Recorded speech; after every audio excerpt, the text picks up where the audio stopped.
Okay, so once again, welcome everybody. We're talking about the research agenda working group here. Um, so as I was just saying, we're going to keep it a little bit loose so long as the conversation can remain good between us all. But there will be opportunities specifically for public comment, um, at least at the end and maybe throughout as well. Are there any questions before I'll show the agenda for today and we'll go over our charter for this group. Before I go there, are there any questions about what we're here to do or format or any of that? So I noticed some people have RT before their name. Do you want us to do that if we're on the roundtable versus not? I'm just checking on labeling. Yeah, thank you. Would you please? That would be helpful. Okay, thank you. Yeah. Again, we're small enough that I got a sense, but Julia, go ahead. I had a quick question about the status of non-roundtable members because I invited a couple of colleagues from the National Wildlife Federation because of their deeper knowledge of certain things in hopes that they would be able to chime in, if that makes sense, like as part of the conversation. Where are we at with that as a possibility? Yeah, thank you.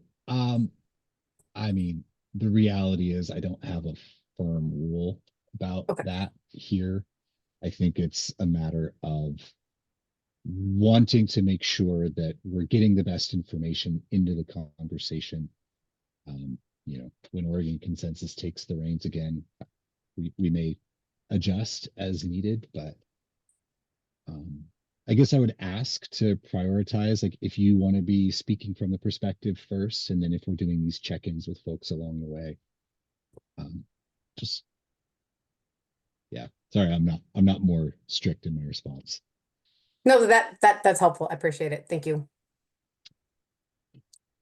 All right. Well, unless there are any other questions, let me go ahead and show you our agenda for the day. And for future meetings, I'm going to get these up ahead of time. We're still, building this airplane of working groups as it's taking off. So forgive me. So for today, I would like to begin with talking through our charter, making sure that we're clear on what our goal is for this working group, so that can help focus our conversation. And then try to talk through what we all know about what is already going on with regards to research that could be applicable to Oregon. And Karina, if you're ready to talk a little bit, we had talked about you offering some thoughts about the efforts that you are doing with OPAC and the Science Technical Advisory Committee, the work that you did with the OCRI chapter, and just kind of where your head is at with regard to developing that research agenda. I'm happy to offer like sort of status and sort of what my questions are about the connection with this group and the work that we've been charged with doing by OPAC. You let me know when the appropriate. Yeah. Great. Cool. So yeah, we'll talk about, what we know of who's doing what and how we might need to coordinate all the efforts going on. And then there's this question that I have for all of us, which is, what's our lane? What is it reasonable for the roadmap to try to take on as its piece of this overall system? I myself am not thinking that we want to be the place that houses the state's research agenda. And I'm thinking that we ought to be thinking of ourselves more as that kind of over, management coordination level of recommendations on how the state should be thinking about preparing for and executing research to support future efforts. And so that gets us into that, what is our role and what contributions do we really want to make? I think that in this first meeting, we can also identify what some of our key needs are going to be for our next conversation to make sure that we can really dig in. And then public comment and closing. And Rick, I see your hand. Hey, Jeff, it would be helpful, and I don't think this is today's meeting, but I think it would be helpful at some point to understand of kind of once we compile what study needs are, what you DLCD might be able to task a hypothetical future lessee to do under your CZMA authority. At least existing CZMA authority, and that could also potentially help inform, what, potential other enforceable policies we might need that could tie to some of those, orphan study needs. Great. I'd be happy to talk to that today once we get to the right spot in the conversation for it. Okay, thank you. Bill, I see your hand as well. Yeah, that actually kind of ties into my question, maybe it sort of answered it, because as I had shared with you, I looked through all the EISs for the East Coast offshore wind leases. And are we going to be looking at research that specifically supports an EIS, or is it beyond that? And it kind of looks like what was just asked, going to be beyond that. What do you think? Yeah. I've got some, like I said, I wake up in the middle of the night and draw some boxes and lines. So I've got one to show that might touch on that. Good. Okay. See, we're already making progress. All right. Well, if there are no other questions about what our agenda is for today, I would like to take just a minute to review the charter for this group, at least the draft that was developed to kick us off, just so we can remind ourselves what our goal is here. These were included with the notice that went out to you all. And for those of you not on the roundtable, hopefully you saw that in our listserv as well, the link to this set of charters. But for this research agenda coordination group, there were some key tasks that we thought of. One being this landscape scan of all the various research efforts that already exist, that are already going on, and try to then, from that, kind of piece together what is the tapestry of research. And then we can kind of compare that to how does that compare to our need. So there's like supply and demand of science. Like let's get our arms around what the sources of supply are, and then talk about where our demand comes from. The second task really is going to be the heart of what I think this group could produce to be put into the roadmap, which would be what recommendations might there be for the state to play a role, and what role should that be in coordinating with all the different efforts that are going on? How do we make sure that we're keeping track of all the things going on and making sure that our needs and our interests are being accounted for when priorities are being set by other groups? Or do we need to have our own group? That kind of stuff. And then as we start to figure out how the state is going to manage our need for science, thinking about what that might require beyond what we currently have resource wise, because that could be part of what goes into the roadmap as well, is recommendations to the legislature to say, in order to achieve these recommendations, here's what it's going to take. Do those seem like a reasonable set of tasks for this group to talk through over our 3 meetings that we have? Does anyone have any questions or additional suggestions? Joe? Yeah, I just that second point makes me think of the other directive from OPAC for the stack, in addition to the motion saying to look for synthesize existing research and identify knowledge gaps and prioritize research needs. There's also, explore development of an independent technical committee to provide perspective on Oregon or regional research. So I wonder if we need to put in there something about that it could be beyond Oregon, and to be more specific about the consideration of a independent technical committee, or if we're just going to explore that as we talk today. I'm not sure if it's worth putting in the tasks, or if just keep that as a agenda item for today.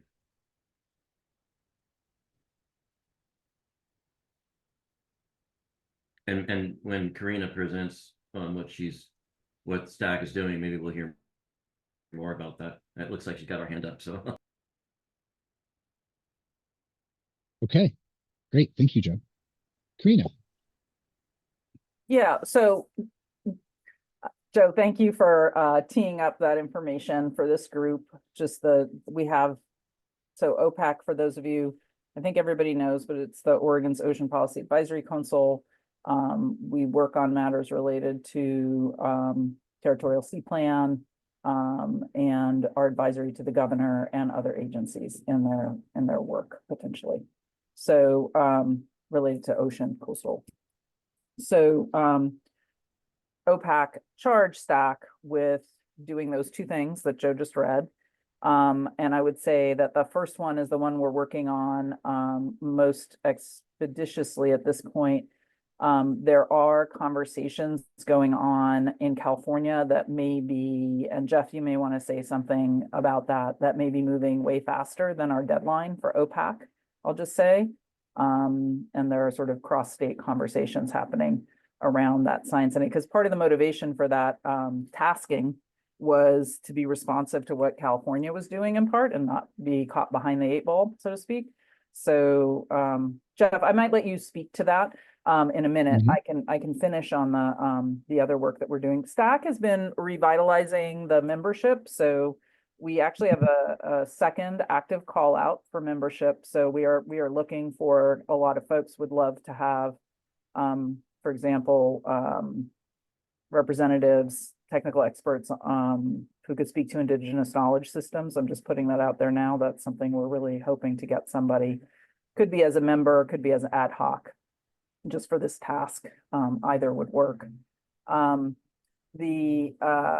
The other piece that, so we have a schedule of meetings that are just being finalized. And we have a kind of a rough work plan, to meet the deadline. And the idea is really to survey, what do we know? What do we not know? What's already been done?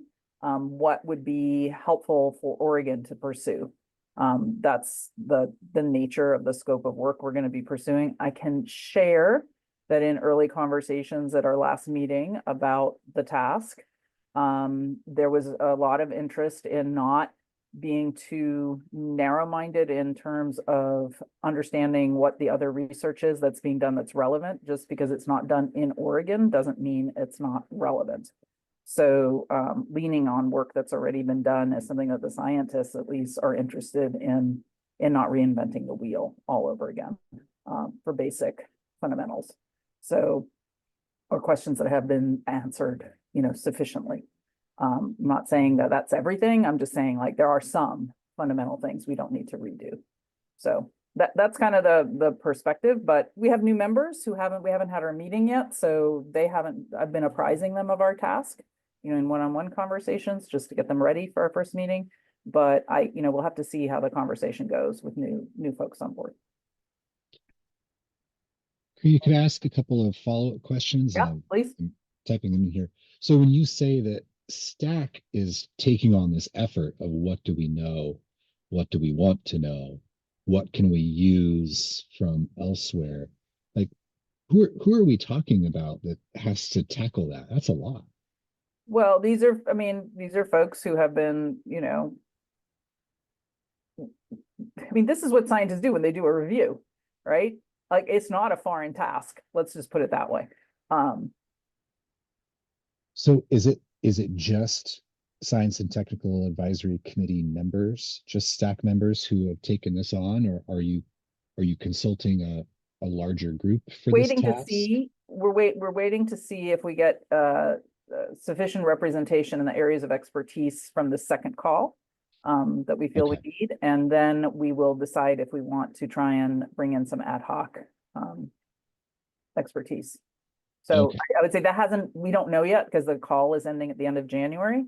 Got it. We've appointed 3, so we've replaced the 3 folks who have stepped out with similar expertise. And so we were trying to broaden the base of expertise. And that's what we're trying to do in the second call now.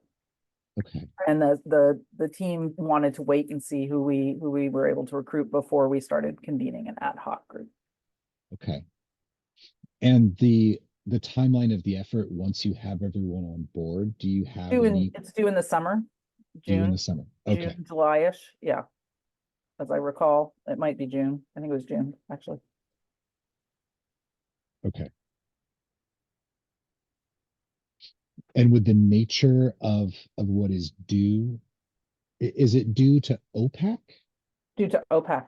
Due to OPAC. Okay. And it would be would it be an actual, like, here are the research items that are needed, like an actual list, or? It's mostly a synthesis of what's known, and it would identify gaps. Yeah. Okay.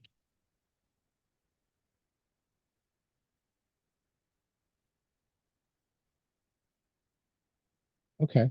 So, I mean, one of the things, the advantages of me being sort of in both of these groups is that, things that come up here, I can bring, like I'm a liaison, right?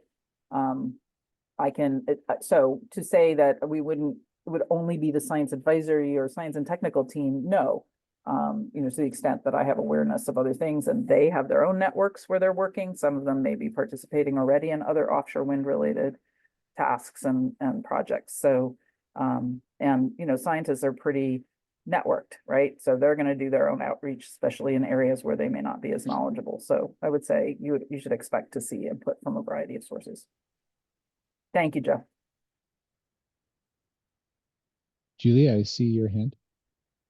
I just wanted to uplift the question about is there interest in having research that expands from the East Coast where there's existing offshore wind and any of the findings from the science entity out on the East Coast? Is that, like, how broad do we want the scope to be?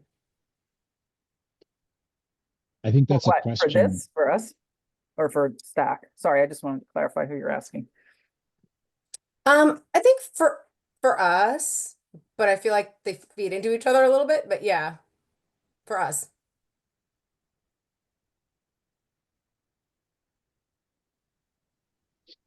Well, let's add that to our list of questions and see what emerges.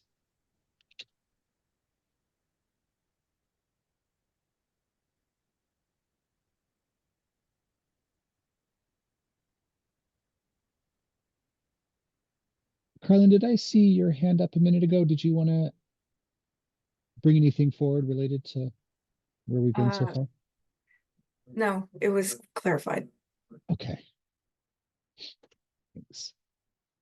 Can I ask one? Just there was a comment made about the need for I forget how you phrased it, indigenous knowledge Systems was the phrase that we used. Oh, yeah.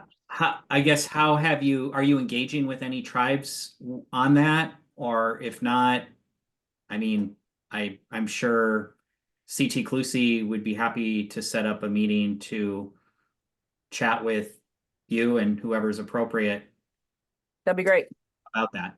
Yeah, we're doing some outreach, but be happy to follow up. Okay. I will send you my contact information and feel free to reach out. Fabulous.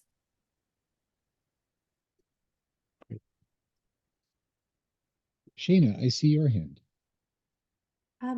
I appreciate being able to be here. I was curious if there's potentially an interest in also working or to attend convenings as part of this group. There's likely to be a state of the science convening for the West Coast that's being developed by some advocates in the ENGO community, or not advocates, they're conservation organizations, for this summer. And I imagine that there could be a role for this group to play in kind of an exchange of information of what you've collected on state of the science, comparing it in person with experts that have joined together from other areas.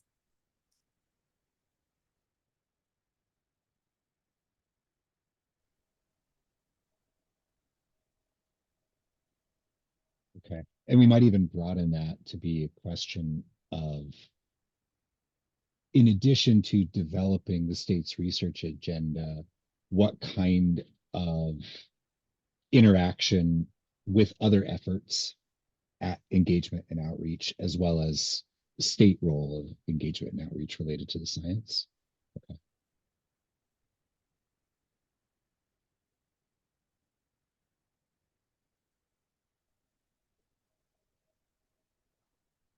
Carla?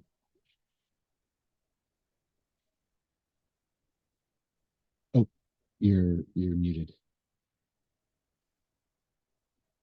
Okay, sorry about that. I don't know what I pressed, but my question is along the lines of how to best achieve a collaborative approach.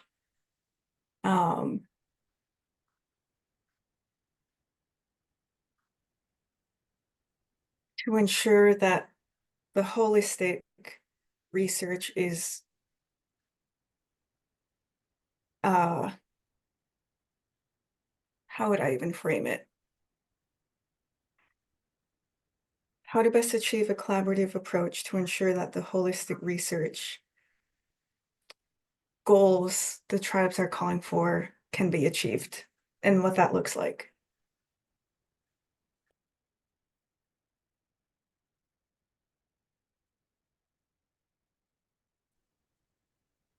Great.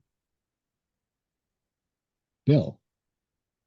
Yeah, Jeff, this was talked about a little bit before. This may be redundant, may or may not want to include it, but it was mentioned about what are issues that are, I'll put it in quotes, settled.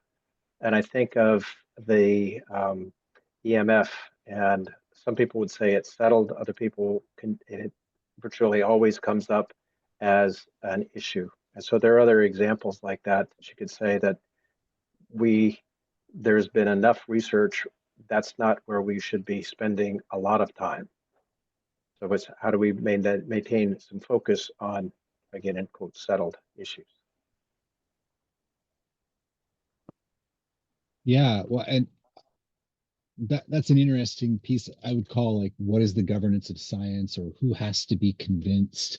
Like, who do we give authority to when it comes to deciding what we know and what we don't know, and when we need to know more before we can make a decision? I think those are governance questions almost. Yeah. Yeah.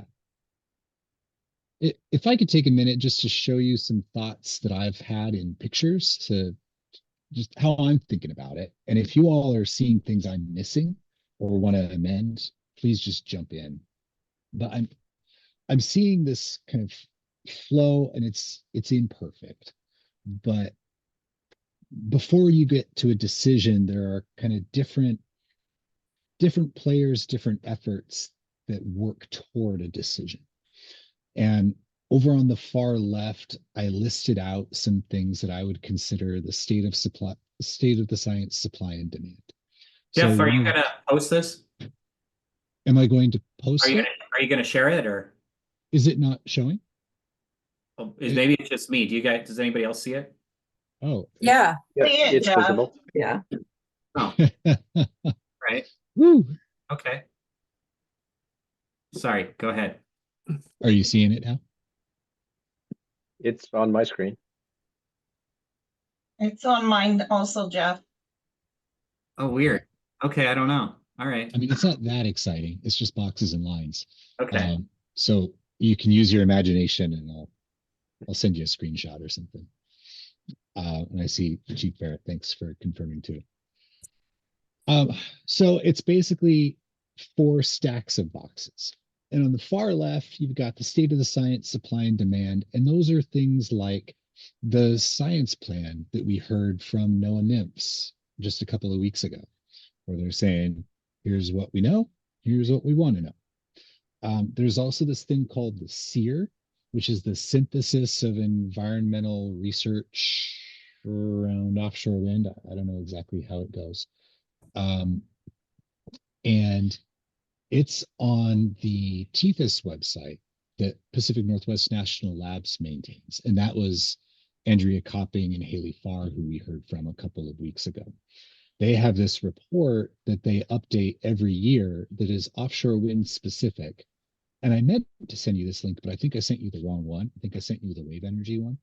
But this is its sister, I guess. And it goes through the main effects that they're seeing, or that where research is being focused, and giving that assessment from this group of scientists, whether they feel like, as Bill mentioned, a risk is retired, or whether a risk is sufficiently understood that maybe we don't need to focus as much on. And they also have, kind of interestingly, a database of research recommendations specific to the Pacific Coast. And I don't know who decided on this. I don't know who made it, but it's kind of big. And so when we think about who's out there thinking about what we know and what we need to know, the National Lab is one of those players. And so I put their box there. And then also TEFIS gets its own box because it is a database that has thousands and thousands of independent scientific journal articles that they're cataloging that are trying to address different aspects of marine energy. Shayna, I see your hand, but I'm going to continue on here and get to you in a little bit. Also in that supply demand side, I would say the work that we've been doing as a roundtable to identify some state specific effects of concern, that can be a group like we're doing now, but it could also be from state agencies or other kind of interests of the state, identifying here are effects that we want to study. We're not exactly sure what the research question is, but we're worried about something and we think science can help us. I'll also throw in the ACRI synthesis that Karina was a part in, where it was kind of state specific and asked researchers specific to Oregon to talk through some of the things that we know are questions of interest there.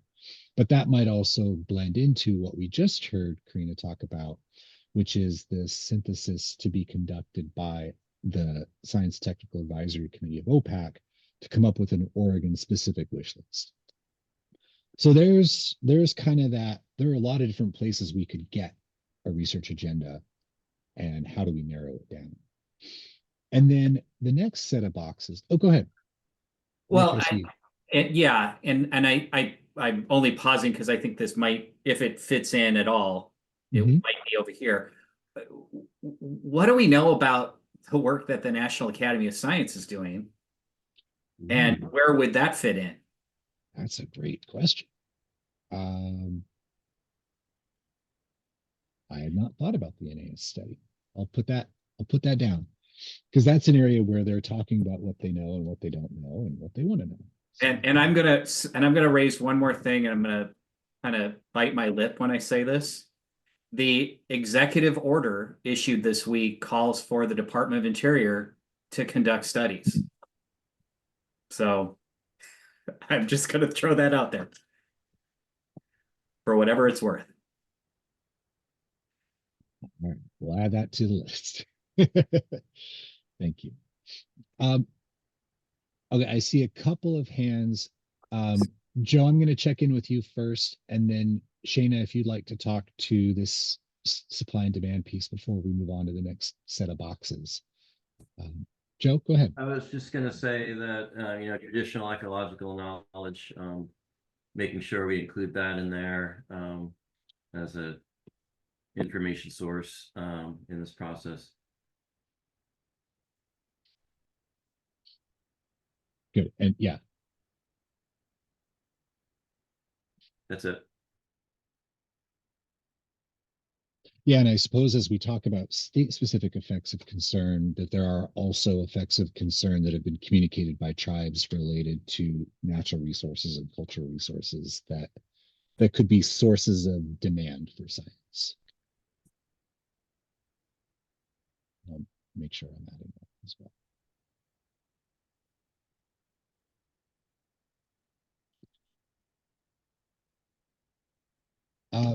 Shayna, go ahead. Do you have something to add or to ask about this list? Yeah, thank you. I would also share that BOM has an environmental studies plan similar to NIMS. I'm going to drop the link in the chat to that. With the caveat, kind of as Rick just alluded to with the presidential memorandum, there's definitely a likelihood that funding for studies at the federal level is going to be questionable, and it's unclear whether or not some of the federal agencies will be able to continue with some of this work. And for that reason, among others, I really highly recommend adding the RWSC science plan to this list. It's independent. It's not going to be affected by any type of ban, and it's also very robust and established now. And I think we can garner a lot from not only its structure, but also its content. Thanks. So that's a new term for, I think, some of us here. What are we talking about when we talk about an RWSC? My apologies. Yeah, the RWSC is the Regional Wildlife Science Collaborative.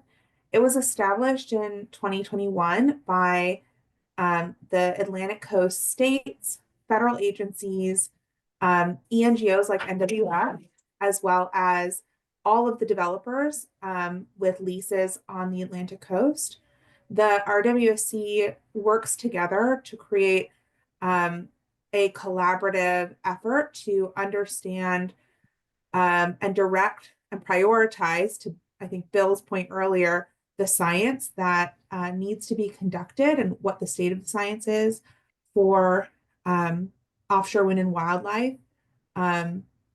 It just came out with a science plan that does exactly what we're talking about with this first objective, to catalog what's already known for Atlantic coast offshore wind, and elaborate on what the gaps are, and includes prioritizations. There's going to be, I think, some relevant overlap if we decide we want to look to examples from other regions. Of course, it's not going to be a one-to-one comparison because the West Coast is so different in so many ways, and we're mostly looking at fixed foundations on the Atlantic coast. But given the massive amount of work that's already been done to create the science plan there, I think we can leverage it as a model or basis. It also includes a map of where research is being conducted, similar to what you saw in the Tethys page that Jeff shared.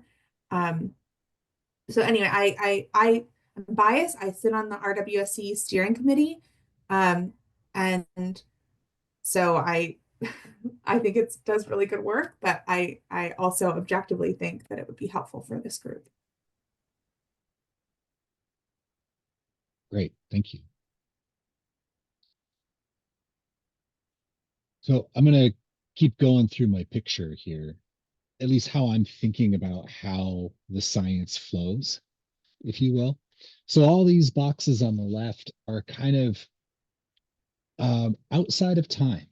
They exist, they're being done, but they're not with any particular deadline in mind. They're not connected to a specific permit process or decision or what have you. When we get into this next box, I would consider this to be getting closer to a decision point where, we're collecting new information or bringing information in specific to a project that is under consideration. And as I'm looking at it, it probably needs to be amended because I included East Coast studies because there might be things from those East Coast studies that would be brought into a West Coast EIS, environmental impact statement eventually. So there's there's work being done over there. There are studies being conducted by federal agencies directly, and that gets to that BOEM environmental studies plan, or like the work they did during the wind energy area identification process, where they were spending their own money to do some studies around here that they knew would eventually be directly used in decision making in Oregon. You also have developers who, after they get leases under the current kind of structure of things, they're going to go out and collect site specific information and use that information when we get to permit applications and environmental analyses to say, what's actually out there in the environment that we stand to affect by what we're putting out there. And also, here's information on the design of what we actually want to build and how good our engineering is and what we think about what might make it fail. So that would be information being brought into a decision. And then I've got an open question as to whether there's even a role for the state to be putting money on the line, to be collecting additional data studies that might lead to something. And all of this column I see as kind of filling in the gaps of what the more generic stuff in the blue boxes might not cover specific to a project or an effort for Oregon. But I want to pause here because I'm seeing some thoughts. Dean, I see your hand. Thanks. So yeah, this one raised an issue for me as you were describing it, Jeff, because on scenic resources, which is the area that I'm specialized in and most interested in here, there's very little in the blue box area that will be very helpful in figuring out where we would like to see wind and where we wouldn't like to see wind, or how much or how far offshore it should be. And so the green box, the state studies, the one you've identified at the bottom, in my view, the state has to take initiative to develop some studies prior to additional leasing offshore. That's really critical. And the reason is because once the leases are let and the project is turned over to the developer, and this is where I come in because I've worked for developers on some of the East Coast projects, it becomes too late to do anything about scenic resources. They're basically, the impacts are going to be presented as a fait accompli. And there's very little that you can do in the way of mitigation or design changes to reduce scenic impacts at that point. It's like you're spending a lot of money, or you're asking the developer to spend a lot of money on studies to tell you that there's going to be these impacts. And gee, that's too bad. And the best you're going to get out of it is some kind of compensatory mitigation at the back end, which I think the two islands of Martha's Vineyard and Nantucket did get some compensation, I think, for Vineyard Wind project. And I don't think that's the path that we would like to go down if we can design a path from now, where we haven't done a bunch of leases at this point. So anyway, my point is that the green boxes, there probably needs to be that green box at the bottom on on the state subsidy. That needs to be, it needs to happen before the leases are done. And so it's a timing question. Okay, tiny question. I'm also curious, like what we mean when we say we need visual resource information. Do we need information about what it would look like out there? Do we need information about values on land? Do we need economic information, social information, cultural information? I think that's something we should maybe dig into a little bit. Mainly, I think what we need mainly is to better understand what the public response to offshore wind is likely to be, and what the tolerance levels are for my experience is that what you can do to reduce visual impacts is move them as far offshore as possible, but also to reduce the numbers in a given view shed. And those are the things, or the one thing they did was BOEM did try to locate wind turbines as far offshore as they could from places like Martha's Vineyard and Nantucket and Cape Cod. But they kind of ran out of room. And what happened to them is the turbines kept getting bigger. And so when they did their initial valuation, they were looking at turbines that were, say, 400 feet to the hub above the water. And then they got to 600 or 700 feet, and which they're starting to be now. And the visibility changes because it's kind of measured to the horizon. Mm-hmm. And so that became a big problem. What I'd really like to know as a visual resource expert, I know what I think of when I see turbines offshore, and I know at what point they're visually dominant and at what point they're doing some damage to the resource, to the scenic resource. But what I think I know is not necessarily what people that go to the coast and live on the coast, what they might think differently about it. And so I think what we need is good information about how people feel about the scenic resource at the coast and how that interacts with offshore wind, in terms of distance and visual density, design of how spacing of turbines, how many are within a given view. All those things need to be looked at, and there's ways to do that. They did do some of that on the East Coast, particularly off North Carolina, before they had identified any lease areas. But we haven't done anything like that on the West Coast, and I think some of those studies need to be done. So I can send you a list. I mean, I have a list of what I think needs to be done. That'd be great. That's just me and my list, and so I don't want to just impose it on everybody.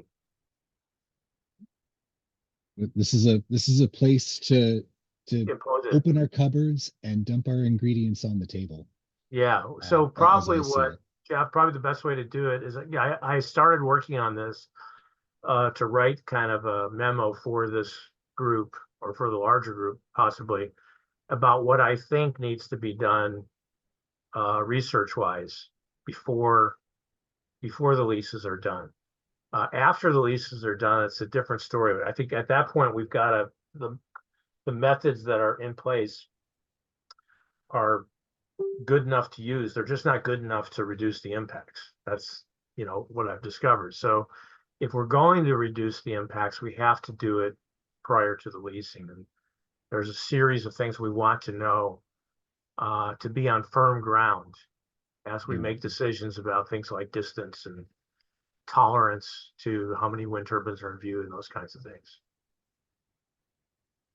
Rick and Joe, I see your hands, but if I could just, for just a moment, I was down at the dunes in Florence over the weekend and looking out offshore and going, I wish I had like a business card that I could hold out at arm's length and have it be like proportionally equivalent, so I could look at any landscape and just put the card out and see what would it look like with wind turbines. That would be and great. But there are methods for creating a simulation and then taking it to a particular viewpoint and then mounting it and then having people look at, and interviewing people, doing an intercept survey of people at that point and asking them what they think of the current view and rating that, and then showing them the view with, let's say, 3 different wind scenarios in there. One kind of a maximum development, a middling development, and a lesser development, and then asking them to rate that. And if you get enough responses, and it's not a lot of responses, you only need, I think it's like 30 to 50 responses if they're random, you can get a pretty good idea of what's going to be tolerable and what's not. Now, what it doesn't tell you is, okay, whether people like it or they don't like it, how much they like it. That you can find out. There are other questions like physiology. What does it do to your blood pressure What does it do to your physical health? Those are important questions within the field of scenic resources that we wrestle with. What's it going to do to property values? What's it going to do to the value of a view from a hotel room that looks out over the ocean that doesn't have wind turbines now, but may have wind turbines in the future? How does that change? Those are all valid research questions, some of which would be easier to tackle than others. Yeah, yeah. Well, yeah, my harebrained scheme is to just make a bunch of these business cards with a QR code on it and and just be like, go to a place on the coast that you like, hold up the card, go to the QR code, and then we have like some survey questions or The something. biggest problem you'd have with that is replicating the scale. So if you're looking at a phone, for example, if you're trying to do this on your phone with a QR code out on the coast, your scale would probably be so far off. You'd be looking at, say, the view with turbines on your phone, and it might make the turbines look like they're 50 miles offshore. Whereas if you got a replicable scale, they'd be much larger. And so that's the technical challenge of what you're describing, Jeff. Otherwise, I think it's a cool idea. I might follow up with you in email just for fun. Um, Thanks all for indulging. Let's see. I can't remember Rick or Joe, which one of you had your hand up first. I think Rick. Okay, Rick, go ahead. Yeah. So I guess I want to second a couple of points Dean just raised. One, I think in a large part we're here, or this process has failed because we have relied too much on information coming from the right side of your chart. So as much as we can make sure there's information available so that, interests are satisfied about the impacts of offshore wind, or fully understand the offshore wind, the better. It's not acceptable for the tribe to wait till leases are granted and, developers who have vested financial interests are, doing studies with contractors of their choice. Sorry. I mean, that's how it works, but that's not okay. So as much as we can shift things to the left side of your chart, the better. The other point, just, to speak further to what Dean said, there are visual landscapes for the tribe that there is zero tolerance, and throughout the process, the tribe, asked for some of those areas to be excluded from, the wind energy areas, and those that again fell on deaf ears. They came out with their BOEM visualization, which folks on the west or east coast told us do not trust those. That's very much in the favor of BOEM, the way that they are presenting their visualization. So I think, we had followed up with, can you tell us how far out they need to be so we don't see them?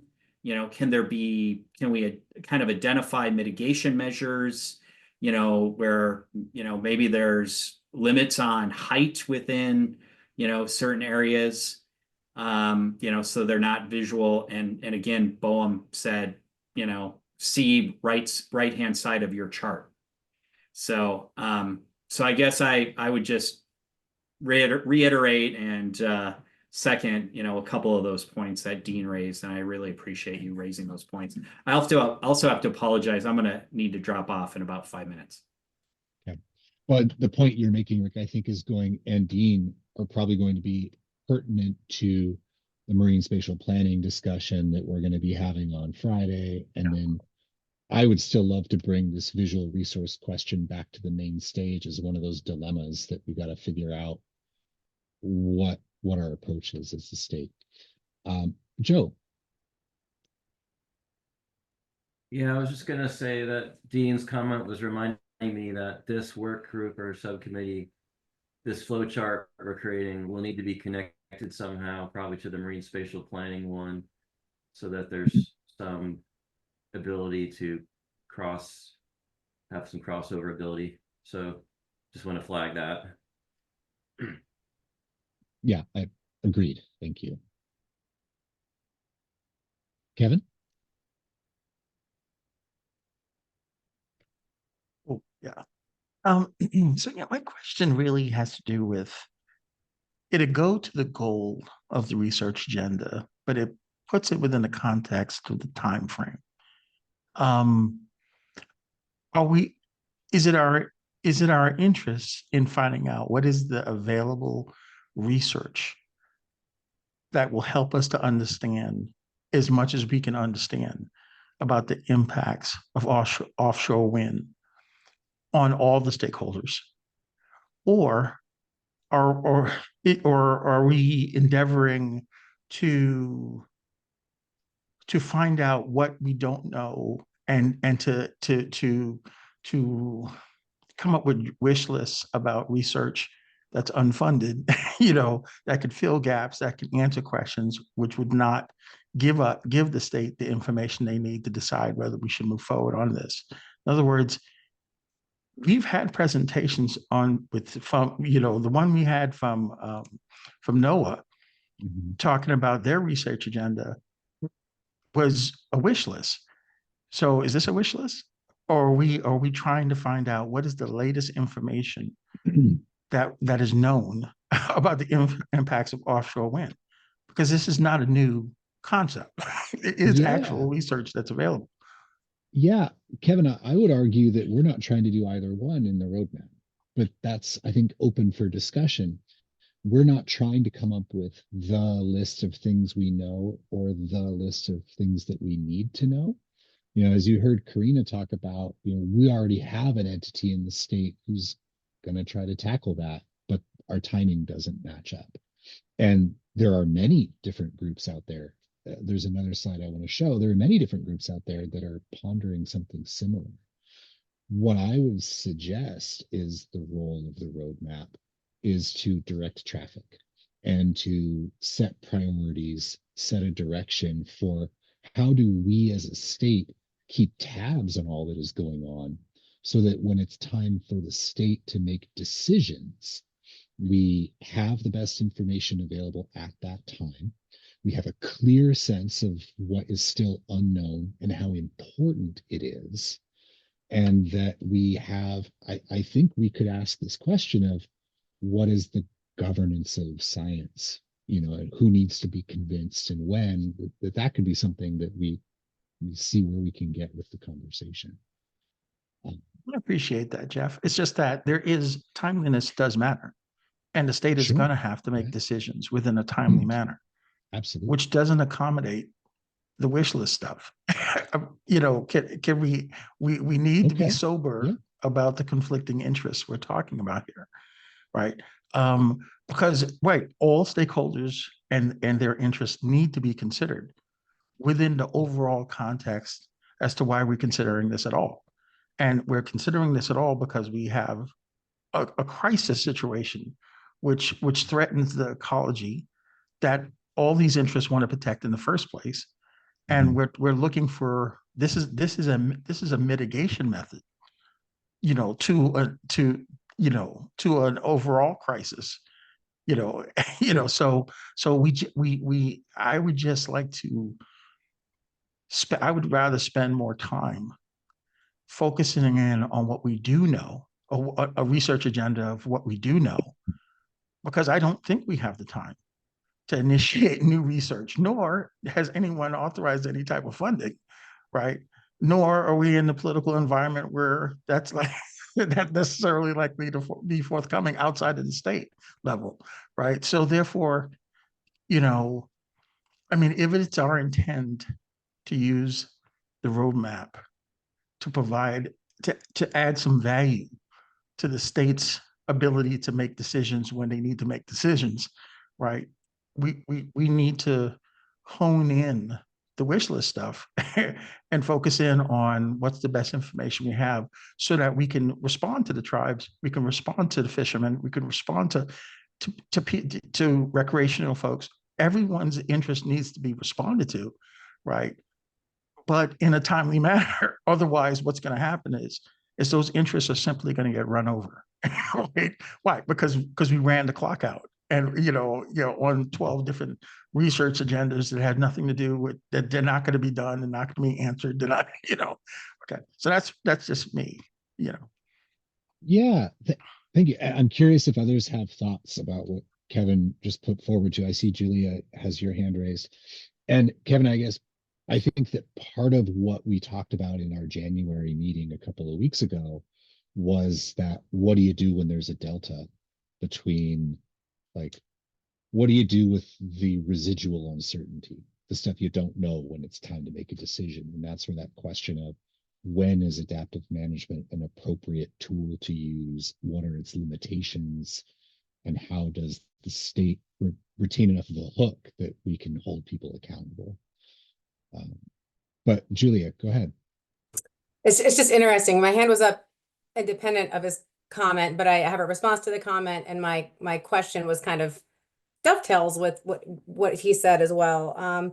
So my direct response is I do want to highlight that there has been an interest expressed by all three governors of the Western state, of like the coastal states. And now, granted, we have a new governor in Washington state, so we don't know where they're at on this yet, but there had been an interest expressed in a regional science entity to be formed to try to address some of these unknown issues within offshore wind development on the West Coast. And California actually put a little over $3 million toward funding a California-based entity with the interest of potentially expanding it regionally, which obviously is, I think they were asking for like 12 million and they got 3. So what, it's not all the money they need, but I do think, there are groups that are going to be working on trying to create an entity like that. I think there will still be interest in West Coast states, particularly California,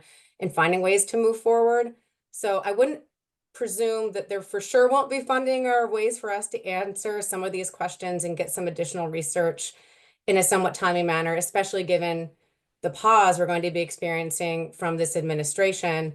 And the pause we're experiencing in the state of Oregon from the paused lease sales. So I think you're right, though, that like we are going to have to prioritize the research because there's going to be limited and narrow resources for any kind of entity that we could be tasking for trying to fill knowledge gaps. So I think we can have a really hopefully rich conversation around that.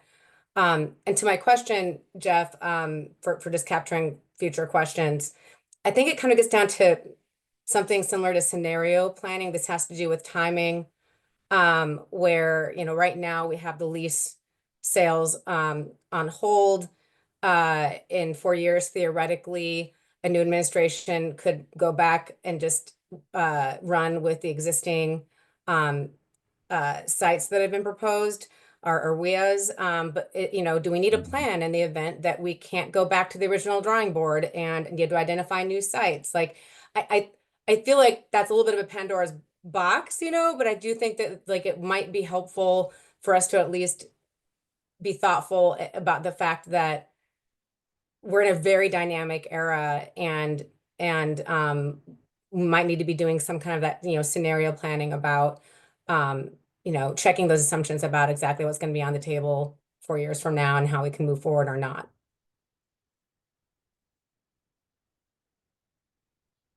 Okay.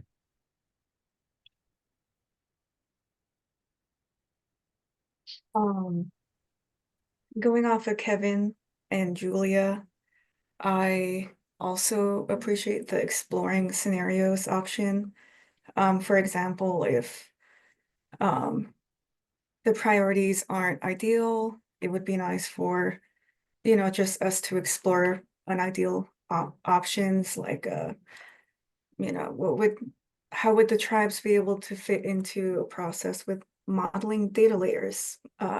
Even though, obviously we would prefer other mechanisms. And the second thing, I guess it's more of a question. I know people have been commenting about kind of the offshore wind authorization process, like science up front, policy to science decision-making framework. do these fit into what we're talking about today?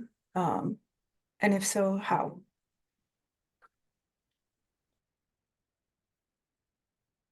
Yeah, so how does it fit into the existing framework is what I'm hearing. It's, Yeah, from my understanding, it's kind of like Boehm's process, and I'm just trying to understand kind of the state jurisdiction in the Boehm's process and what would be most helpful for the group moving forward.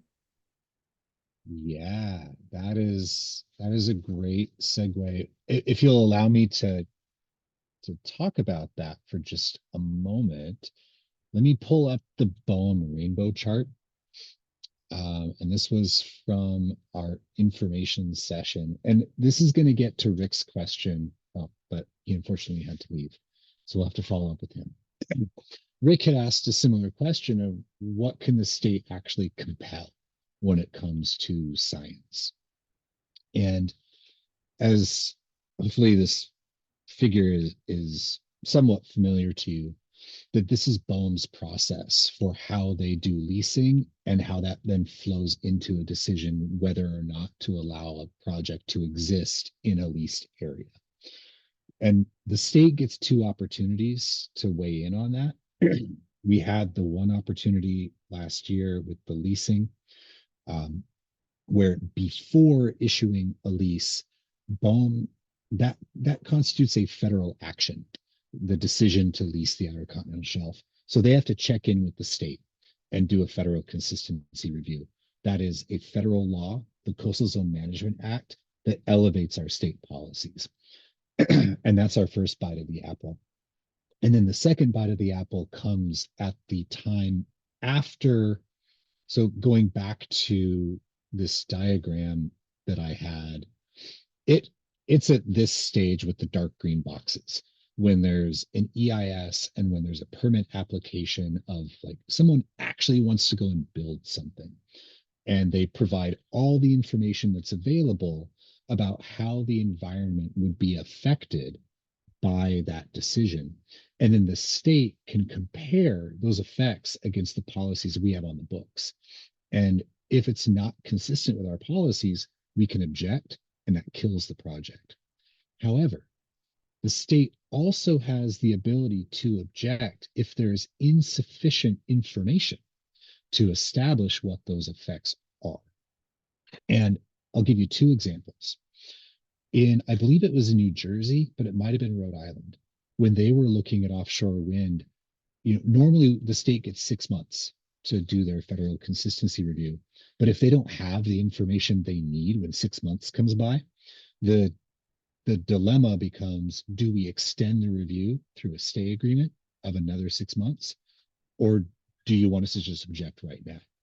And I believe it was in New Jersey. They went through 7 stay agreements, 7 extensions of 6 months because the developers were not giving them the information that they needed as a state to feel like they were comfortable and had their arms around the effects enough to establish whether there was consistency.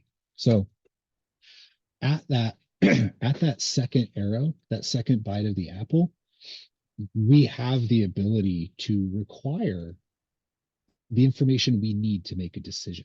And so if developers, if Boehm, if just the powers that be are not using this time between the two arrows to get information that the state is going to need at the second arrow, then this could go on for a long, long, long time until they get us the information that we need. Another example I'll give you is the Jordan Cove liquid natural gas project that was planned for Coos Bay. And that project failed. And it failed. The nail in the coffin was the federal consistency objection, where after that, under the federal regulations, if the state objects, and we objected because they had not gotten all their permits, which to us meant there was insufficient evidence of consistency. And the reason they hadn't gotten all their permits was because there were still questions about whether there was sufficient information to support those permits. Once the state objects, that permit cannot be issued. Project is dead. unless the proponent goes to the US Secretary of Commerce and appeals that decision. And then once that is up at that level, the ball game changes. And now it becomes a decision of the Secretary of Commerce gets to decide whether to override a state's objection. And when they do that, their criteria are, do the coastal effects outweigh the national interest? And those are the two things that they hold in the balance. What happened with Jordan Cove was that we objected based on lack of sufficient evidence and lack of sufficient information. And the Secretary of Commerce upheld the state's objection, did not override us, because, as I remember their appeal, the federal government agreed with the state that there wasn't enough information about the effects to hold in the balance against the national interest. So if you're missing one of those, you can't do your job of doing the appeal. So lack of information and too much uncertainty has two different ways in which it can be really important to these decision-making efforts, and also give the state a lot of leverage to get the information that we need when it comes down the road. So when I'm hearing this roundtable talk about, we want to know a lot of information before the first era, before we get to leasing, it's inconsistent with how the process currently works, where there's this comfort, I think, at the federal level of saying we're okay not knowing some stuff and letting developers hold all the risk. They're going to spend all the money on a lease. They're going to go out and do a bunch of studies. And by the time we get to the second arrow, if it fails, then that's the developer's risk that was taken. And so I think there's some comfort at the federal level. And frankly, we had some comfort as well that if we said yes to this first arrow, we were fully within our rights to say no later. Okay, thank you. And just last comment, it sounds like this group is perfect for siting. I think that's a major recommendation, science up front, and that's all I have.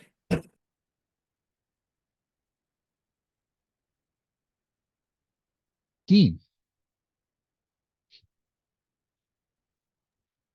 Yeah, I put my hand up initially to respond to Rick, and he's gone. But there was a question that he had about the difference between, there's a question that I have for him probably, which is one of the research questions that I'm interested in is the difference between tribal sensitivity to scenic impacts versus everybody else's sensitivity to scenic impacts. And he actually stated something that I thought was really interesting, was that there were certain places where they wanted to be able to look out, tribal members wanted to be able to look out and not see any turbines. And that's what in scenic resource terminology, that would be called meeting a goal of retention, BLM and Forest Service, using BLM or Forest Service methods, which means that you either you don't see any impact or you don't notice any impact. The difference between seeing and noticing is that you might technically have wind turbines within your view, but they're so far offshore that the atmospheric density blurs them out. And I've talked to several colleagues about this recently, and we're probably talking about 30 miles.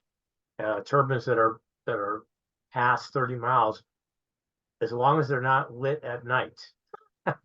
At night, you'd still see them. If they have lights flashing, you're going to see even at 30 miles. But if you don't have lights flashing, you probably wouldn't see those turbines even in the best of conditions. So that's one thing. The other thing is, Jeff, in responding to your chart that you were showing about the different approval levels with the two arrows, what I was talking about earlier in terms of what we need to know really applies to that first arrow, not the second arrow.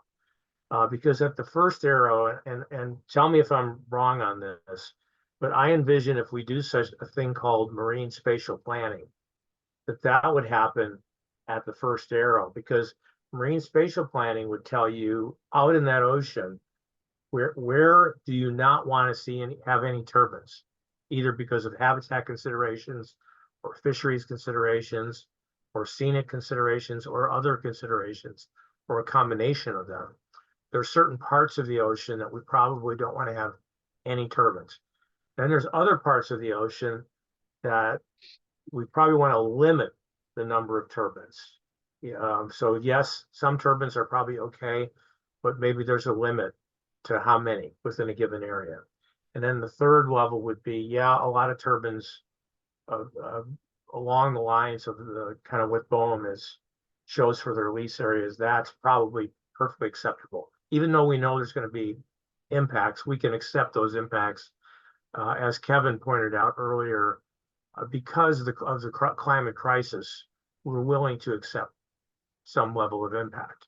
And these are the places where we're willing to accept those impacts, parts of the ocean. I think that's part of marine spatial planning. Am I wrong on that, Jeff?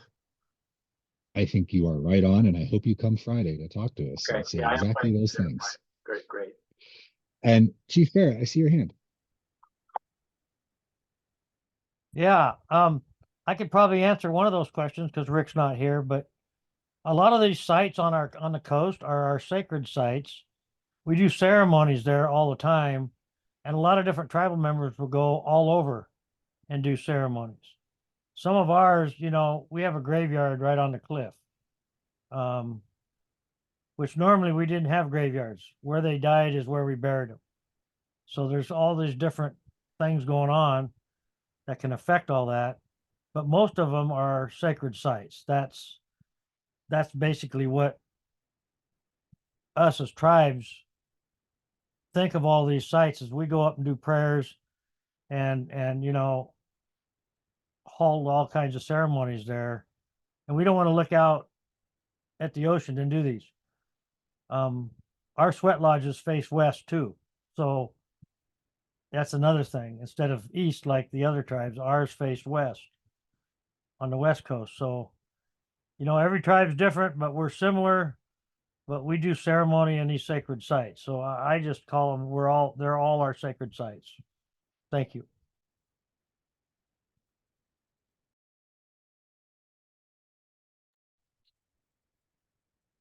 Carlin, did you want to chime in as well? Yeah, I just want to mention how to possibly improve relationships with traditional areas. I know tribes shouldn't have to constantly bring up where graveyards are, how to keep it private. I'm not sure if this is the right avenue to have those conversations, but how to better the relationship right there.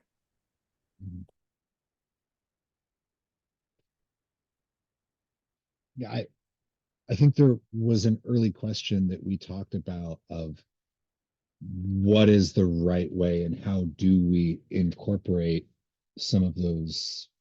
We could call it traditional ecological knowledge, or we could just call it there are aspects of indigenous knowledge that are protected, but that are nevertheless important in decision making.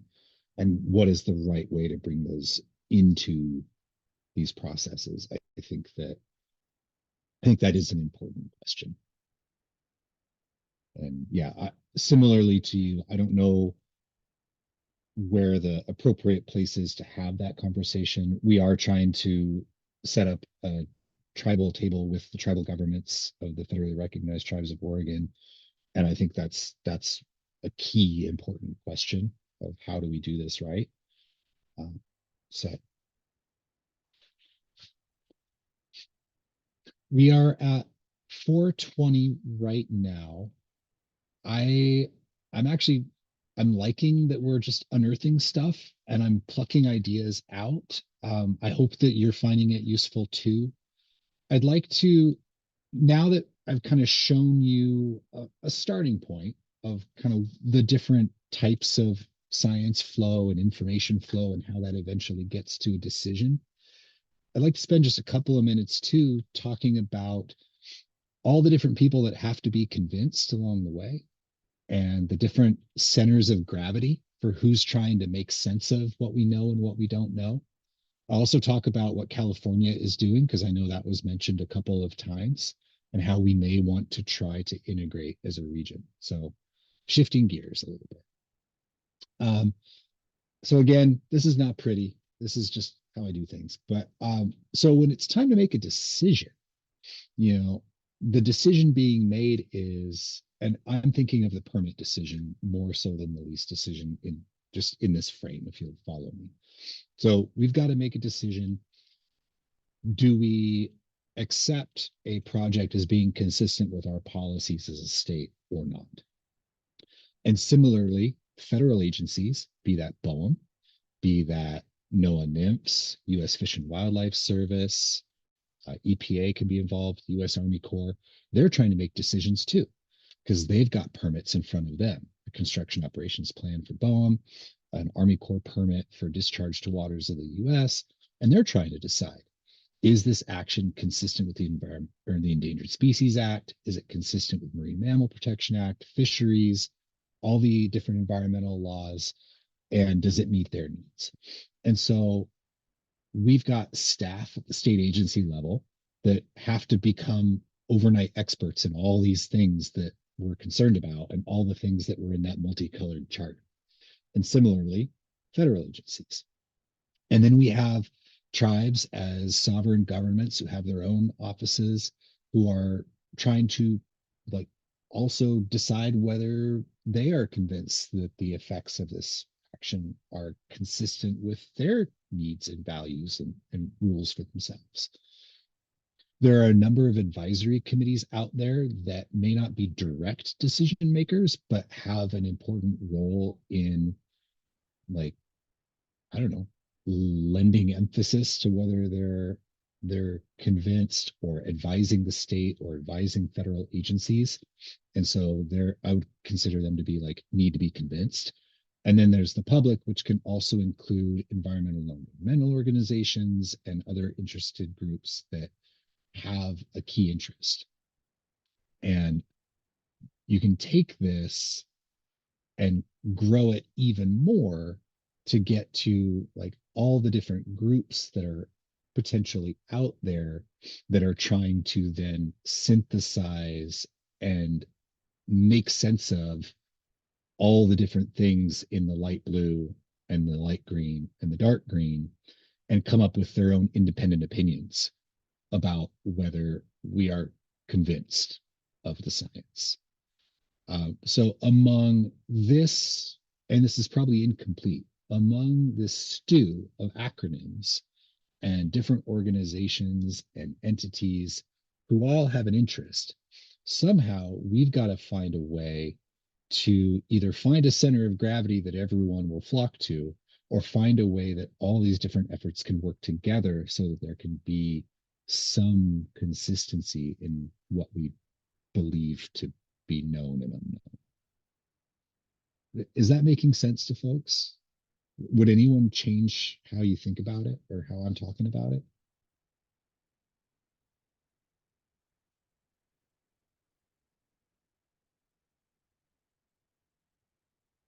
It was just that good. All right, I'm in. Karina, please go ahead. Yeah, thanks. This is a nice compilation of sort of different entities that might, have input. Thinking about my work with OPAC and there's a lot of folks, there's a tension between wanting to pay attention to local, so state, Oregon, like resources, I would just say perception often that comes up a lot, and not wanting to necessarily, or discounting information from other spaces. So I'm just curious, like, how's that going to play in, especially thinking about, public comment, DLCD, like, is there going to be a stand, like the stack is not going to be that parochial about their, their sourcing of information and things. So I don't know, it's just kind of interesting, like how trusted are all these different entities? How are they going to be perceived in a state? decision-making process. So I think there's some that needs some to be addressed. And maybe that's the, you know, the regional or state science entity governance structure piece helps set that up, what we might work best for Oregon. Because I think, you know, those are a lot of different organizations and entities that will have different levels of trust amongst different people in Oregon. Mhm. Mhm. And, you know, the reality of how it works now is that for federal consistency decisions, at least, that trust or that authority is vested in state agency staff, right, essentially, who then will be reaching out to many of these right, different groups seeking advice, pick up the red phone and say, can I talk to the science, please? You know, it's not that easy, unfortunately. And so it is a difficult process. So Are Jeff, there any are you other? saying, Yes, go ahead. I'm sorry, Jeff, just leave it out. Are you saying this group right here, that these are the parties that have to essentially have to agree in the decisioning? Well, I don't know. There's not currently any requirement that they all agree. There's not any overstructure that says it has to be that way. I guess what I'm suggesting is that each one of these groups either already does or could be developing their own independent synthesis of the science and coming up right, with an opinion. And it might differ, right? Like, and so that's where it gets complicated, right? They might not all come to exactly the same conclusions on each topic of interest. And that's why I said, where does the trust lie? How do we synthesize all that as a state, as an agency, as the public trying to find, you know, what is a valid, I think there's going to be a lot of convergence on some topics, but I think there could be subtle differences, you know, it just depends on how people weigh evidence and what they think is relevant and part in a technical space. And Julia, I want to acknowledge the comment you just put in the chat that not all of these entities have or are allowed to have stances. Yeah, I think that is true.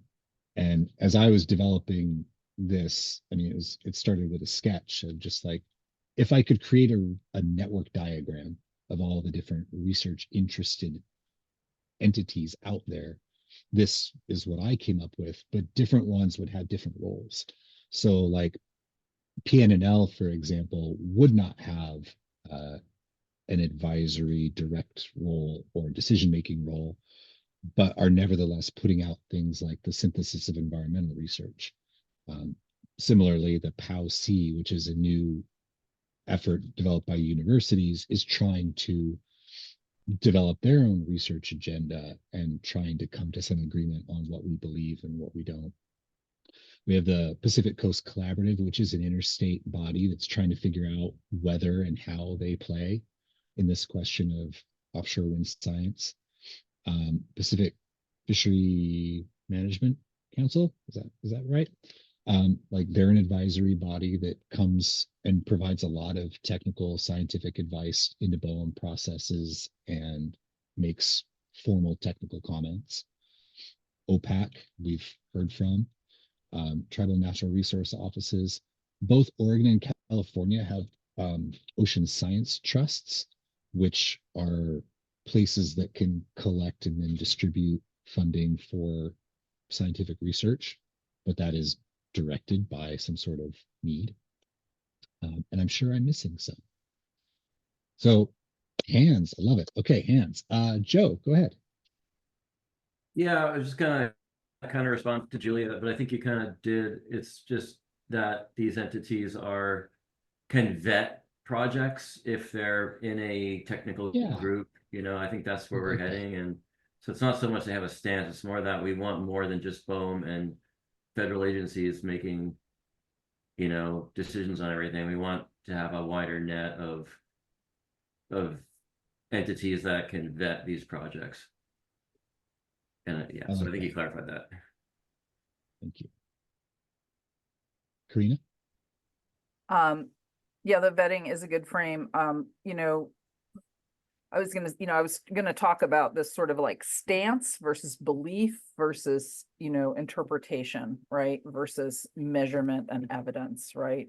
Those are all different things. And, the ones that are sort of science-based, which is, and that, they're not gonna have a stance other than science, right? And mostly a Western science framework, although that is changing for some organizations. So I'm just gonna acknowledge that.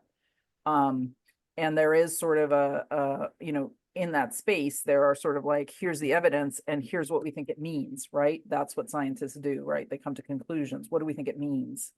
That has some perspective embedded in it, right? Some framing of the way the scientists and the group of scientists are thinking about the problem and what the important things are.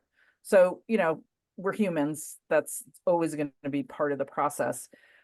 One approach that, I've been involved in when I was in California and worked with the Ocean Science Trust is they often would do peer reviews of a body of evidence for the state agencies and kind of like try to answer a question, what's the existing science, and can you like peer review then this set of conclusions we've come to? So kind of like using the scientific method to then validate a study or a review and some conclusions that come out of it.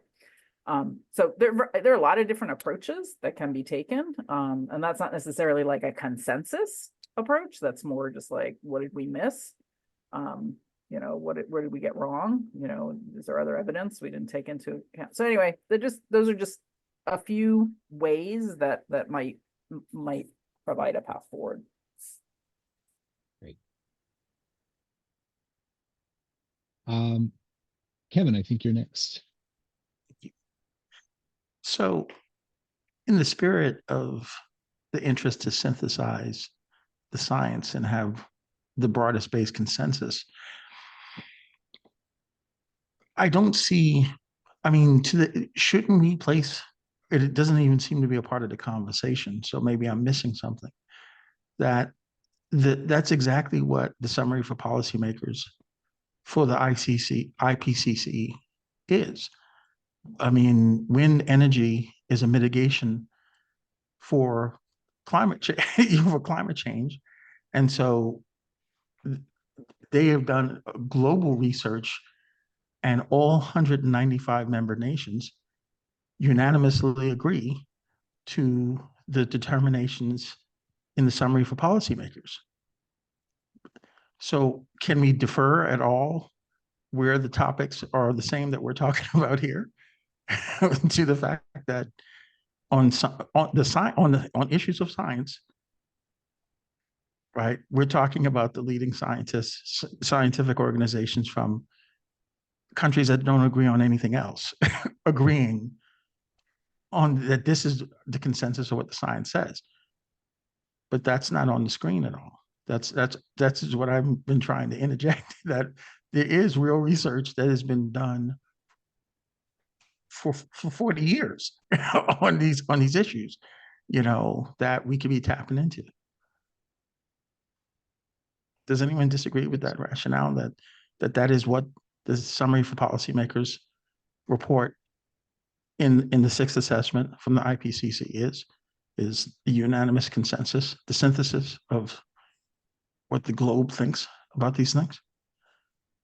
I guess my question would be, I haven't read it yet, so I don't know, are they getting at the depth level of the uncertainties related to environmental effects that would be relevant to decisions made here? Absolutely. And I need to learn more. Well, and so maybe that's because everyone is so educated and so knowledgeable in their lanes here. So I'm not trying to lecture anyone on something you already know, but no, it absolutely is extremely technical and detailed, and based on there's pages and pages and pages and pages and pages of research on these subjects that we have at our disposal through the work that they've done. They do these assessments every 7 years. And it's what the basis of the Inflation Reduction Act came from, the synthesis report for the sixth IPCC report, the whole notion, the whole Paris Agreement all that is IPCC. You know, the reason why 1.5 and approaching 2 degrees Celsius, that's all the science of the IPCC, right? And this is why we're even having considering offshore wind is because we're exceeding the 1.5 already as of 2024. And we desperately need to not let the warming go to 2 degrees, because it's gonna push tipping points like the melting of the Greenland ice cap, which will lead to 8 meters of sea level rise over the next 100 years. I mean, this is, so yeah, it's detailed. It's down to it's as narrow as it gets. Of course, there's always unique aspects of life along the Pacific coast, Oregon and stuff like that is even more granular, but much research has been done. That's why I'm saying we need to pull in some of that research. I don't think it will answer all our questions, but global consensus has been in the making from a scientific perspective on these issues through these reports for 42 years now. Do some reading. All right, so I've lost track of the list. Joe, I know your hand had been up before. Is this a fresh? This is new. I think you're at the top of my list. Oh, nope. Okay, Sorry, Dean. sorry. Thanks. Yeah, I would respond to what's in the IPCC and just ask the question, is there a chapter on the Oregon coast in the IPCC report? I don't think there is. And so that's what we're doing here is that. So well, at least I'm not arguing that we shouldn't have offshore wind. My hope is that if we are to do offshore wind in Oregon, we do it as well as we can. We balance it with all of the other resources and things that we care about and value about that are unique to the Oregon coast. The other thing I would only add is that, I don't argue with what's in the IPCC report. I agree with it. I agree with the urgency. But if you could, or you or anybody could convince me that if we build, say, 1,000 or 5,000 offshore turbines in Oregon, we would solve the problem and hold global warming to 1.5 degrees, and that would be it, I would sacrifice the views on the Oregon coast tomorrow. If it solved the problem, but if we said, well, it's only going to solve that much of the problem, no matter what we do, then I think we have the right and duty to be careful about not sacrificing too many other resources to only solve that much of the problem. I would just quickly respond, Dean, that the science, I mean, the thing about it is the Oregon coast is not on Mars, right? The science that they deal with is science focused in on North America, so it's focused in on the Pacific Ocean. Yes, I mean, it's not just it's global research, so it covers. It's not every analysis is not global. It's this region. I mean, it's a compilation of localized research, but the science, how the ecology works, how the interconnectedness, the positive feedback loops, all those things, right? Which we would be answering those questions just if we narrowly looked at it from a bottom up, localized perspective. They are dealing with. I mean, we should at least reference it. That's my point is, and I don't think it answers the question. I don't think the IPCC research answers the question as to whether Oregon should approve offshore wind. But if we want to understand what is the latest consensus on the science driving these impacts, so that we can have the most informed predictability as to what will happen if we do this, right? This is going to answer that part of the question, that, okay, here's what the science suggests. Here's the global consensus on what the science suggests about the impact on the oceans and on marine life and on, because with basically offshore wind is something that they study extensively. And it's, so I would recommend it is as a reference amongst other references. I'm not saying it should be the panacea, the only document we refer to, but to not refer to it, to not have it on the list. Yeah.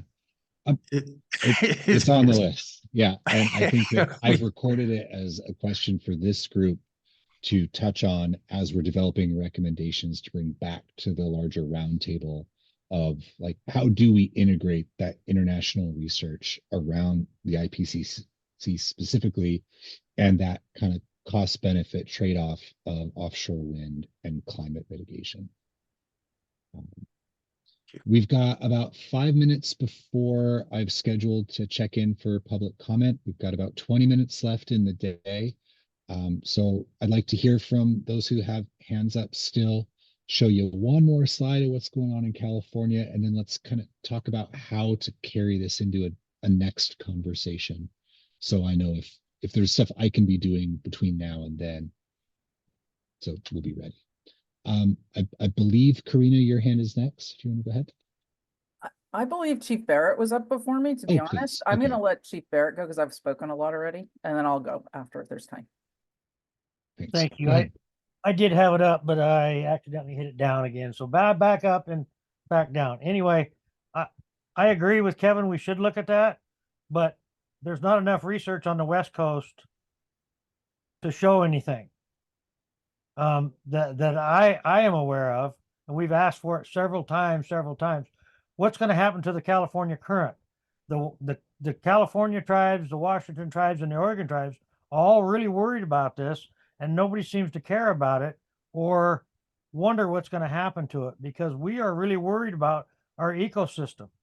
The ecosystem is so far out of balance now, we need to fix it yesterday, not tomorrow. So I asked Boehm several times, why don't you throw $1 billion at saving our salmon and our lamprey like you're throwing at all this other stuff? Because we need our ecosystem fixed now, not tomorrow, because it's not going to last till tomorrow. So I think it's an urgency, and most tribes think it's an urgency to pay attention to the West Coast and our salmon population and our lamprey populations, which are disappearing, let alone all the view shed stuff. So sorry I rant, but I mean, nobody seems to be listening to us, and we need to put the emergency up that this is an emergency to fix our ecosystem. So, all right, I'll quit my rant. Thank you. Okay to Please. Okay. I really appreciate the thoughtfulness of this group and thinking about all the different things, the comments from Kevin, the comments from Chief Barrett, the comments from everyone. And part of the problem is we've been put into a box with this, and it's not, we've been put into a box with the roadmap process where we are trying to address Oregon and,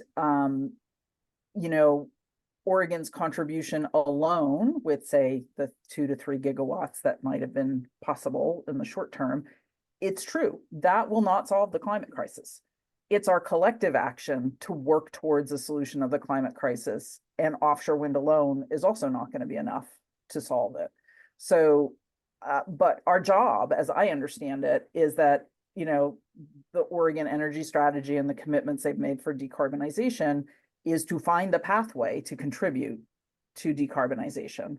Offshore wind is one pathway possible, and that our job in this roadmap is to assume that some form of offshore wind is going forward. Then what are the trade-offs? What are the things that we want to not happen if that goes forward? And so our work is around that, which kind of embeds the assumption that we know there's climate crisis, it needs to be solved, and we're trying to do our part. Jeff, correct me if I've misspoken, but that's kind of the way I think about it. But I think it's challenging this group because we've isolated it to this one space where we're just thinking about Oregon, and yet on a lot of people's minds is how do we deal with these bigger things that are really challenging when we're just Oregon, right? And why wouldn't we not contribute in some way to solving the problem? Okay, I said my piece. I'm also going to share a new Oregon Ocean Science Trust and California Ocean Science Trust are trying to develop a research agenda for the West Coast. And they just launched this joint website that sort of is previewing attempts to do some, raise some money in the ways that, some other regions maybe collectively raise money, like Chesapeake Bay and, other Gulf of Mexico, et cetera. So just thought that might be another entity or another effort to put on your longer term list of science groups. Thank you. Rick? I think Carlin was first, so. Oh. Go ahead. Yeah, just briefly to clarify my earlier comment about being collaborative, it would include things like currents, ecosystem health and how they, do all that. So just quick clarification. Okay. Can you help me understand the entirety of the recommendation again? So being collaborative, but you also talked about data layers, but I didn't quite catch it. So I'd like to make sure that I do. So those two were separate. One of them Okay. was responding to Kevin just about we need to have those kind of discussions. And then my initial one was just collaborative efforts. And you did write it down earlier. So Oh, good. yeah, Okay, yeah. good. Just when you're I'll go in your back and deep look. dark office organizing all this. Fantastic. Thank you. Okay. And now Rick, go ahead. Yeah, I guess just to react to a couple things, and I think the IPCC report's helpful. It's I haven't looked at the underlying studies that it cites, but it's 4 or 5 pages of discussion of impacts. So it's in a very general way. So I think it's certainly helpful, but it's certainly we can use it as a reference. I think we have a lot more work specifically about the impacts to the coast. And I guess Jeff, I had to hop off for something else, and I was thinking about this while I was in my other meeting before I came back on. Something you said that makes a lot of sense is this intersection between what we're doing here and the study needs and this oh my God, the spatial modeling. Yeah. Marine spatial planning. Yeah, spatial planning. Thank you. I lost that term there. I mean, I think I could be wrong, but I would say a majority of people, if not a vast majority, are recognize there's a climate issue, that offshore wind is certainly a tool to deal with it. It's kind of the where, what does it look like, and what mitigation measures there are. So I think what we figure out, hopefully the studies inform those decisions that come into the spatial planning context. I think it's the right windmill in the right place and the right mitigation. Thank you for that. All right, last thing I want to show, I'll do this really quickly as just some food for thought for our next conversation. I would like to have a next conversation be focused on, with all the different information sources and all the different people involved, can we brainstorm a bit how to, what kind of entity we ought to have as a state? And I'll show you this is a sketch secondhand from what California is doing. As was mentioned earlier in the call, California currently has about $3 million from their legislature to start the process of developing a regional science collaborative.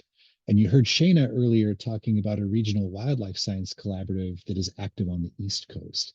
And I think that was the germ of the idea, to maybe we could start something on the West Coast, and California, because their need is urgent, they've started that ball rolling. And they're just in the early stages, but they've talked about some general like objectives for this collaborative. They've talked about a general structure, which is what I've reproduced here on the screen very quickly and very poorly, that there would be a steering committee, there would be a multi-entity science panel that would include different scales of government, tribal governments, universities, science experts. But then there would be these topic specific working groups that would be both deeper and broader in terms of the scientific participation. And that this collaborative would have its own staff to try to manage all these conversations going on. And I spoke with one of the people who's trying to design this last week. And I asked her, where did this like really come from? And what she told me was that it really came from the state agencies saying, we're a few years away from needing to make a decision. And we need to have the red phone that when we pick it up, there's somebody on the other end who can help us make these science decisions. So there's this idea of having this collaborative to try to bring together all those various interests that they have in California and build a center of gravity, if you will. And I said, well, what role does Oregon have? What role does Washington have? And the question back to me was, well, what role do you want to have? And so I want to leave you with that thought to ponder and the conversations here today. I'm going to try to clean up just the mad notes that I was capturing for today. I'm going to be sending out schedule polls so that we can schedule our next 2 meetings. And we'll try to do them every month, hoping that by our 3rd meeting, we can come out with something in writing, a set of recommendations, some key concepts that we want to bring back to the roundtable as the product of this conversation. We have a little bit of time left. I would like to open it up for if there are any public comments. If there are, please indicate by either speaking up in chat saying you'd like to make a comment or by raising your hand, and we'll give you time to speak here.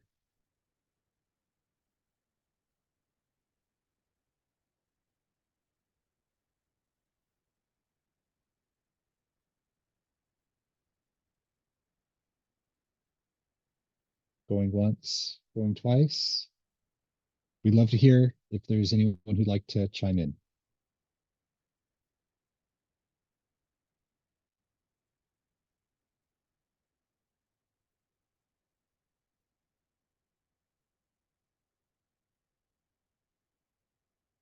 Okay.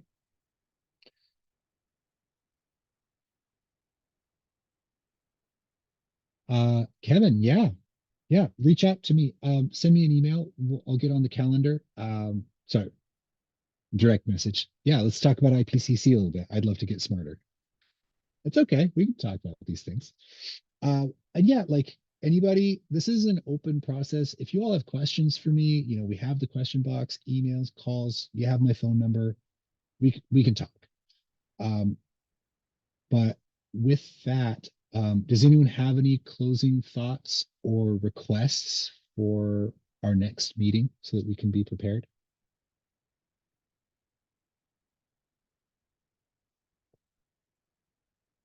Go ahead, Karina. I see And your I hand. know you're working on it, but like, it's helpful to know what's on to become prepared to the meeting, even if it's just a very high level agenda. Like, I would have been more organized around stack and some, I mean, I have a lot of that front brain, but Yeah. like Joe was helping me and I was like, where's that document? And so it would just be helpful, even at just a high level, we want to hit X, Y, and Z. Yeah. Thanks. Yeah.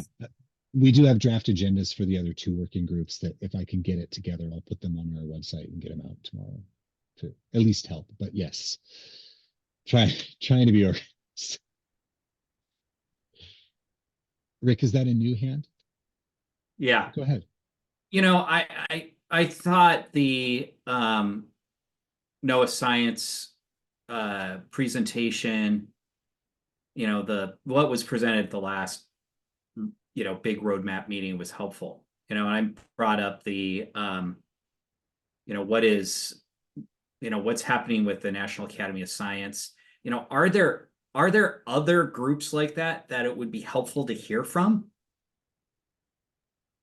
I mean, I sure would like to know what they're doing and what the time frame is. And I mean, I think, I know generally, but I haven't had a chance to dialogue. I don't know if that's something, they would, or, anyway, just, and our, we've talked about other research efforts here. Are there any of those that it makes sense for us to have the same kind of dialogue with, that we did, at the last roadmap? And does it need to be at the roadmap? Is this the right place for it for some of these other places? I don't know. Yeah, that's a great question. And, you know, I'm staring down a June deadline of when our money to support this group runs out. Not to say that, I can't throw a Zoom meeting up for this group any old time. But let me see what I can do with that question. That's a good question. I mean, Jeff, it's the Oregon Sea Grant workshops that are going to be coming out. Those are opportunities. They, to the extent that we can record the presentations, even if they're not at the roadmap. So Rick, also for your awareness, we can certainly share, can't make them in real time. We can share, we're planning to do at least one virtual one. There's some meeting notes and presentation slides that just came out of a presentation that Jack Barth did in Brookings around upwelling and sort of the related to California current specific potential impacts and benefits in Oregon of offshore wind. So those can be made available. It's just a lot of material for everybody. So Rick, there's just a ton. It feels overwhelming, I think, for a lot of folks.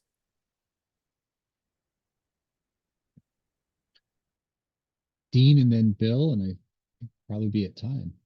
So if we started with this big master list of everything we would want to know before going forward with wind development, and then we were to prioritize that into something that was more doable than everything. Everything is probably not going to be doable. Or something that's more doable that would be the essential things we really have to know to make good decisions.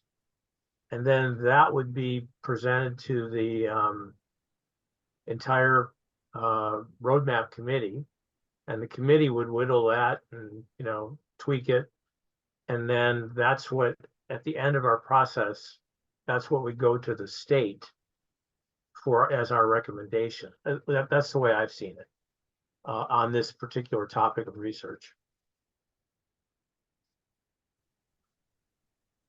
I think that is a great question for this. What can the roadmap say about the research agenda? Can we actually get there of understanding what we need before we make a decision? I don't know that I could. And if you could do that for me. Well, as a technical expert in one narrow part of this, larger question, it's not hard for me to work with a few others of my peers and come up with a workable list for research on the scenic resource question. It may be a lot more difficult when you're talking about marine habitat and fisheries and some of the other topic areas. I can't really speak for those, but I know on my area of expertise, it wouldn't be that difficult to come up with a list of 5 or 6 things that can be researched efficiently and effectively and wouldn't take a lot of money, and have that in place to help with especially with the marine spatial planning that we've talked about. Okay.